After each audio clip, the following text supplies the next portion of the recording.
1300-1400 বছর আগের কথা। বৌদ্ধ ভিক্ষুরা ধ্যানে বসতেন, সম্পন্ন করতেন ধর্মীয় আচারাদি। শিক্ষার্থীদের পদচারণায় মুখর থাকত ময়নামতির শালবন বৌদ্ধবিহার। দেববংশের চতুর্থ রাজা শ্রী ভবদেব বিহারটি 7ম শতাব্দীর শেষ থেকে 8ম শতাব্দীর শুরুর কোনো এক সময়ে নির্মাণ করেছিলেন। এর কয়েক শতক পর ধ্বংসপ্রাপ্ত হয় বিহারটি। 1955 সালে বিহারটির প্রত্নতাত্ত্বিক খনন কাজ শুরু হয়। বিহারের মূল মন্দিরকে ঘিরে ছোট বড় অন্তত 12টি মন্দির ও 4টি স্তূপ পাওয়া যায়। এছাড়াও প্রায় 400 স্বর্ণ ও রৌপ্য মুদ্রা, 8টি তাম্রলিপি, অসংখ্য পোড়ামাটির ফলক, সিলমোহর, ব্রোঞ্জ ও মাটির মূর্তি বেরিয়ে আসে বিহারের ধ্বংসস্তূপ থেকে। শালবন বিহার লাগোয়া ময়নামতি জাদুঘরে এগুলো রাখা আছে। বিহারটি বর্গাকার, প্রতিটি বাহু 167.7 মিটার লম্বা, 4টি দেয়াল 5 মিটার পুরু।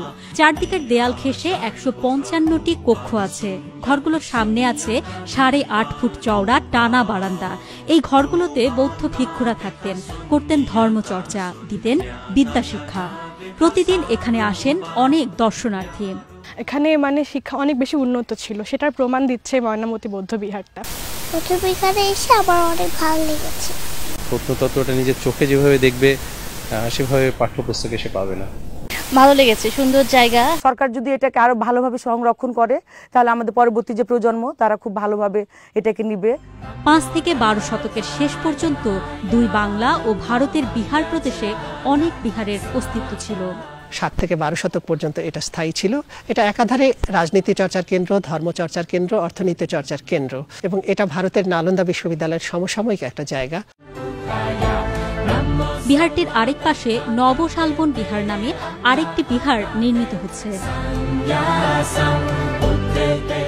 চলতি বছরের শেষ দিকে এর কাজ শেষ হবার কথা।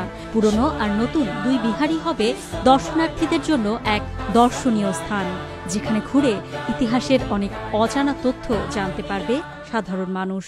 কুমিল্লার ময়নামতির এই শালবন বিহারে পড়তে আসত দেশ বিদেশ থেকে অগণিত শিক্ষার্থী।